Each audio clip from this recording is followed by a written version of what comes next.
Denise Hartley tried to break into my property with bolt cutters before I'd even finished my first cup of coffee, and she did it smiling like she was hosting a bake sale. That's how my Tuesday started. Nothing wakes you up faster than a woman in a pressed blazer taping a final enforcement notice to your gate like she's posting a missing cat flyer. Except the cat is your land, and she's the one who lost it. I was standing there in sweatpants, one hand on the cold latch, the other holding my phone. Beep. Recording. The metal of the gate still cool from the morning air. Denise didn't walk like a neighbor. She walked like a deadline. Clipboard under one arm. Phone up. Lens pointed at my lock like it was evidence in a murder trial. Open the gate, she said sweetly. We have HOA authority. Authority. That word again.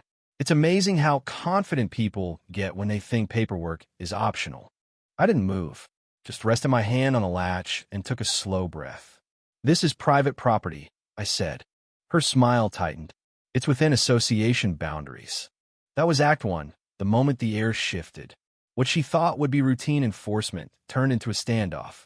Because in my passenger seat sat something Denise hadn't counted on, a counter-recorded survey, stamped and filed, the boundary line drawn clean and sharp like steel. My gate sat squarely inside my parcel. Not leaning, not straddling. Inside. I'd already pulled up the GIS map the night before. I'd already read the deed. I'd already seen the break in the HOA's Exhibit A, where my parcel simply wasn't listed. Denise didn't know that yet. She announced daily fines, legal action, collections. She even said, casual as trimming hedges, that they could cut the lock and bill me. Say that again. I told her, holding my phone steady. Her chin lifted. We can cut the lock. Evidence, I thought. You just handed me evidence. The next escalation came with a diesel rumble. White pickup, magnetic sign, maintenance. 2 guys in reflective vests. One carrying bolt cutters long enough to make a point. Denise followed like a director stepping onto her set. We're resolving the obstruction, she said. Resolving. That's a funny word for trespass. I stood between the cutters and the lock. Not aggressive, just planted. You do not have permission to enter. The guy with the cutters looked relieved I said it, like he'd been hoping someone would. Denise called the sheriff. Now here's the thing about people who rely on intimidation. They don't expect you to welcome a uniform. When I said, please do, she blinked like I'd broken script. The deputy showed up calm, took one look at the cutters, then asked the only question that mattered. Ma'am, do you have proof this property is in your HOA? Silence. Not dramatic silence. Just the kind where someone realizes their confidence doesn't translate into documentation. Well, everyone here is in the HOA, she tried. Do you have proof? That's when Act 2 really started. Because it wasn't just about my gate anymore. It was about whether authority can exist without evidence. No documents, no entry, the deputy said. And just like that, reality reset. Denise didn't retreat. Not really. She escalated differently. Emails, violation codes, bold subject lines meant to exhaust me into compliance. That's the real strategy with organizations like this, not brute force. Fatigue. They bet you'll get tired before they get proven wrong. So I stopped treating it like drama and started treating it like record keeping. Dining table cleared. Date. Survey. GIS overlay. HOA governing documents. I found the break in their boundary list, small enough to miss, big enough to change everything. My land predated the subdivision. Separate tract, never annexed.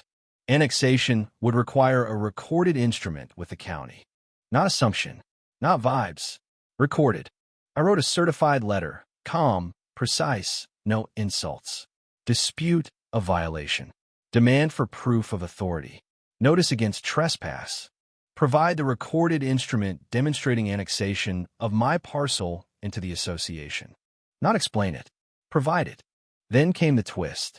Emergency HOA meeting. Community access issue. Translation, public pressure. I walked into that clubhouse with my binder. Folding chairs. Stale coffee. Phone's already out. Denise at the front like she was presiding over a trial. She announced the vote to remove my gate. I stood up. Before you vote, I said, show the annexation document. She laughed. Said it was obvious. Obvious isn't recorded, I replied. The room shifted. Not in my favor yet, just toward curiosity. They voted anyway. Authorized removal. Cost billed to me. I closed my binder. Click. As I turned to leave, someone grabbed my elbow. Calvin, the HOA treasurer. Pale. Sweating. You're not in the HOA? He whispered. No. They've been budgeting money tied to your land. That's when I understood. This wasn't confusion. It was expansion. The strip behind my gate had been labeled internally as an access improvement project. Shortcut. Selling point. Future connector. In the margin of a budget page Calvin slipped me later, written in fast handwriting. Gate removal. Homeowner resistance anticipated. They'd planned it. Not maintenance. Acquisition. The next meeting was packed. Not drama-hungry this time. Angry. I stood up and read that margin note aloud. The room didn't explode right away. It inhaled. Then it detonated. You plan to take his land? We're paying for that. That's theft. Denise called it slander. Calvin stood up shaking and confirmed it. Then, and this was the moment Karma walked in wearing county-issued boots, a man near the back stood. I'm with code enforcement. The silence after that was different. Heavy. Expensive. Potential easement misrepresentation, he said calmly. We will be reviewing filings. Denise's color drained like someone had pulled a plug. The HOA attorney, who suddenly looked less confident, announced suspension of enforcement. No contractor would be sent. Then he added something even sweeter. I will not represent Ms. Hartley in any individual capacity.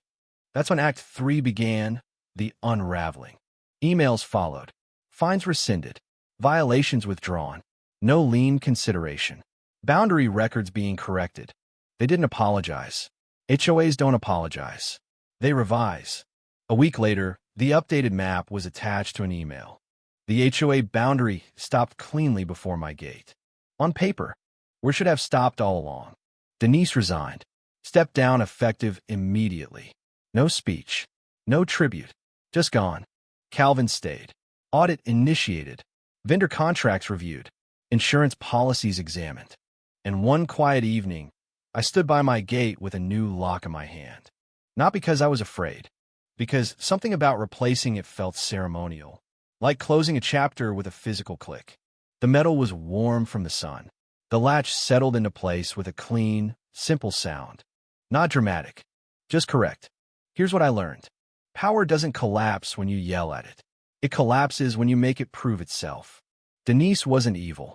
She was certain, and certainty without documentation is dangerous. It convinces people they can rewrite boundaries because no one will check the map.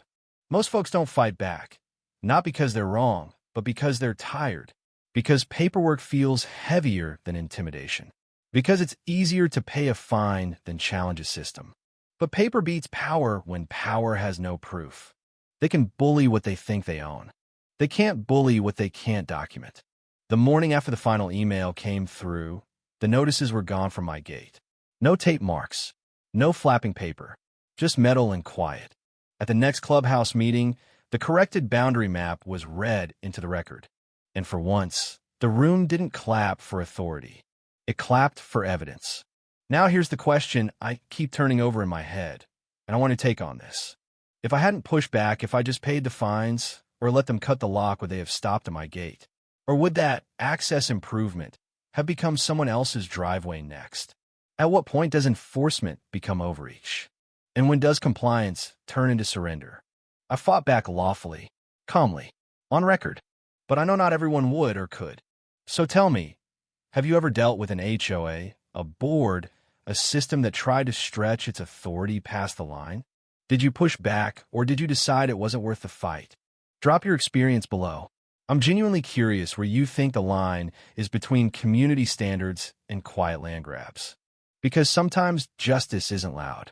Sometimes it's just the sound of a gate closing, exactly where it's supposed to.